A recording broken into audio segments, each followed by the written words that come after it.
დღეს გამოვიყენებ უკვე თქვენთვის ნაცნობ გაზონის საკრეჭს, რომელიც ჯერ მეც არ დამიტესტია, ასე რომ ერთად ნახავთ როგორ იმუშავებს. გაზონის საკრეჭს რა თქმა უნდა რეგულირებადი ზომა აქვს, რამ ხელაზე გინდათ რომ გაზონი გაკრიჭოთ, თუმცა აი ამ ხელა გაზონისთვის ნამდვილად არ არის. იდეაში ეს გაზონი აღარც არის იმ ხელაზე გაიზარდა ბალახი. რაც უფრო დიდია ბალახი, მე ეს გაზონის საკრეჭი რო აწובה, წובה ეს ბალახი და მოკლედ უჭირს თიბა.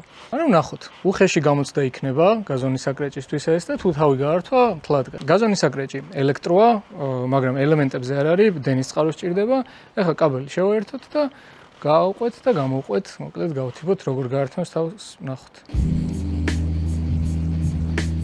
გიჟივით თიბავს რა. უბრალოდ აი იმდენად დიდი ბალახია, რომ აწვევი ეგრევე წვევა.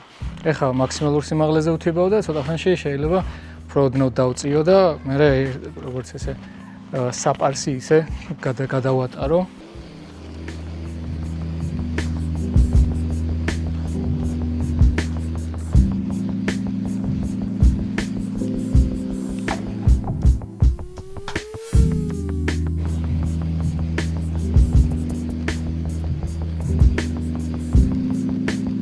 აი, ახლა ერთი ზომით დაბალზე დავაყენებ სათიბელას და კიდე უცბად გადავული და გადმოული და ეგ იქნება აქეთა მხარე.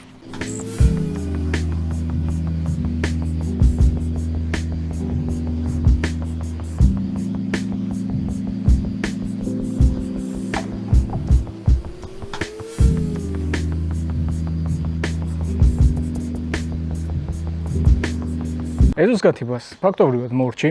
პატარ-პატარა რაღაცეები დარჩა ყვავილებთან სიახლოვეს და მაგას უცბად მივხედავ. Lux Gardens მადლობა გვერდში დგომისთვის. სად შეგიძლიათ შეიძინოთ. საქართველოს მასშტაბით 1500-მდე მაღაზიაში. თუ პირდაპირ გნებავთ შეძენა, Holst GG შედიხართ, უკვეთავთ და ადგილზე მოვაქვთ უფასოდ.